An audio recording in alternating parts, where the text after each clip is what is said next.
I remember when I was a Q rank, and my teacher had gone to train with his teacher, and then had come back, and we were practicing the kata, and he said, "Oh, we're not doing that move like that anymore." And I found that really distressing. Isn't kata fixed? Isn't kata eternal and lasting through the heavens? I mean, isn't kata something that has been passed on without change for generation and generation? So when you hear me talk traditional versus classical, that's the traditional mindset, that there's this orthodoxy that gets passed on in an unbroken, unchanging manner.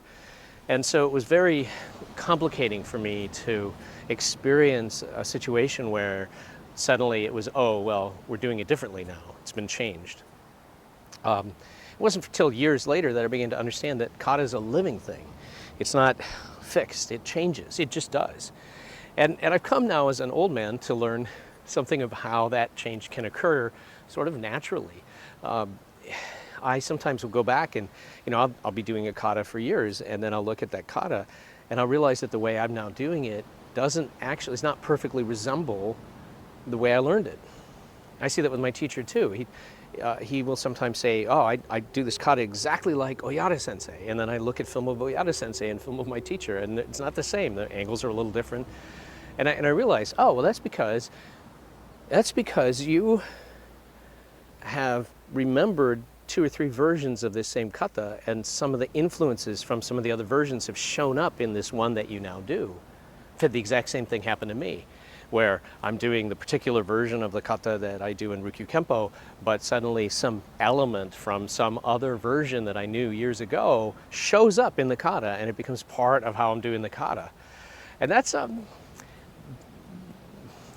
some of that's just getting old, memory getting kind of faulty.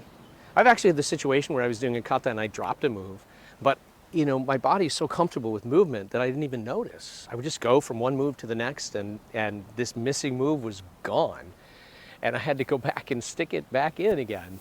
And this is actually on a video I did for my website. One of my students caught it. Hey, what happened to that movement? I had to go back and reshoot sections of the video and reinsert the missing movement because just gone. So if you think about that, we have video now. We can go back, we can double check, we can sort of begin to hold ourselves to a more rigid standard if we want.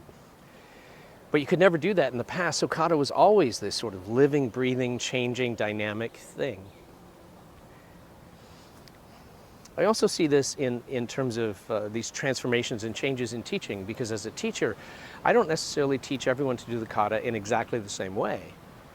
Differences in their body type might affect how I teach them to posture, move, or shift. And if any one of those people went off and said, well, this is how sensei taught me to do it, this is the correct way, they could easily end up in an argument with someone else about what the correct way is, because I may have taught a different way to somebody else. And we also read about this as being a fairly common thing in the old Okinawan traditions as well, that they would actually teach the kata differently to different people. And when you do that, you end up with these variations. So this creates a really odd idea. Orthodoxy as like a rigid description of how something is supposed to be done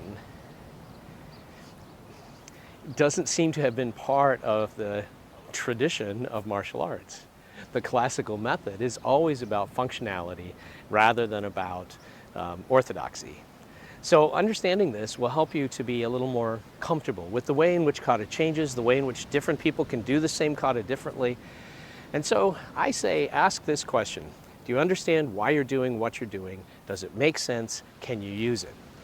And if the answer to those questions are yes, then you're fine. Just keep doing the kata like that. Kata is a living and breathing thing. It is not a fixed and static practice. I'm Chris Thomas, and these are some reflections from the master class. Thanks for watching. Now, go train.